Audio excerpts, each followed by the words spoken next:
आज आमर तली पड़ा। नमस्कार, मु गुरुवारी आपण मानकु स्वागत करुच्ची आउ एक नुआ वीडियो को। मु जो धानटा पानी छाणिकी कुटा घोड़े रखी देइथिली सेटा पाखापाखी 48 घंटा हो जाइए। से धान रु गजा बाहरी जाइए। सबु धान पूरा भल भाव गजा हो जाइए। सुंदर भाव सब धान गजा हो जाइए। देखंतु आज तली पड़िबो। आज तली पका हब। आज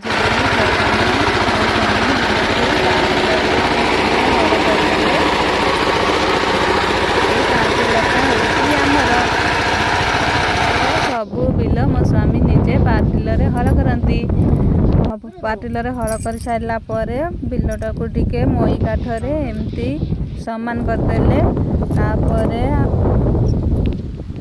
गजा होइथिबा धान सबू पकईदेलु। मो वीडियो को जदि एपर्यंत देखिले ताहले वीडियो रे गोटे लाइक करदेबे, चैनल को सब्सक्राइब करदेबे। रहुची। जय जगन्नाथ।